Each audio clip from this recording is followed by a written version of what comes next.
So Psalms 80 is a bit of a prayer from Asaph. This is kind of like a collective prayer of Israel to God.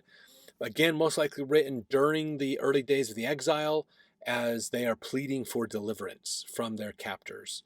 So, verse 1, give ear, O shepherd of Israel, thou that leadest Joseph like a flock. Thou that dwellest between the cherubims, shine forth. Before Ephraim and Benjamin and Manasseh, stir up thy strength and come and save us. Turn us again, O God, cause thy face to shine, and we shall be saved. O Lord God of hosts, how long wilt thou be angry against the prayer of thy people? Thou feedest them with the bread of tears, and givest them tears to drink in great measure. Thou makest us a strife unto our neighbors, and our enemies laugh among themselves. Turn us again, O God of hosts, and cause thy face to shine, and we shall be saved. Now, that's the second time that's been mentioned in here. Verse 8, thou hast brought a vine out of Egypt. Thou hast cast out the heathen and planted it. So he brought the people out of Egypt like a vine growing, and he pushed the heathen out and put the plant where the heathens used to be. That's the land of Canaan.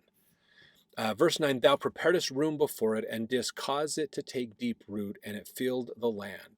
So they'd lived there for a long time. They had established it as theirs, and it spread out, became a great nation. Verse 10, the hills were covered with the shadow of it, and the boughs thereof were like the goodly cedars. She sent out her boughs unto the sea, and her branches unto the river. So just really extending out the influence and the shadow, the power and opportunities of this kingdom of Israel. Verse 12, why hast thou then broken down her hedges, so that all they which pass by the way do pluck her? The boar out of the wood doth waste it. The wild beast of the field doth devour it.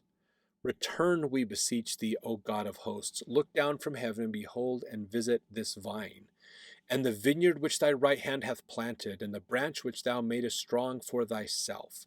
It is burned with fire, it is cut down. They perish at the rebuke of thy countenance. Let the hand be upon the man of thy right hand, upon the Son of Man, whom thou madest strong for thyself. So will not we go back from thee. Quicken us, and we will call upon thy name. Turn us again, O Lord God of hosts. Cause thy face to shine, and we shall be saved. That's the third time that gets mentioned in that psalm, that whole chapter there. So they're just, God, we need your help. Do not forsake us. You have done so much to build us up. Let's not throw it all away. Help us to go back, to reestablish Israel, basically. So a lot of pain, a lot of anguish that we'll see, and we're going to get more into what happened in that time as we get into the teachings of the prophets. We're still in the literary side of the Bible with Psalms and Proverbs and Song of Solomon and these groups. And then we're going to get into the prophets and see some of those things that happened around the time of this destruction and exile of Jerusalem, or of Israel, I should say. So let's jump over to our next chapter as we continue on.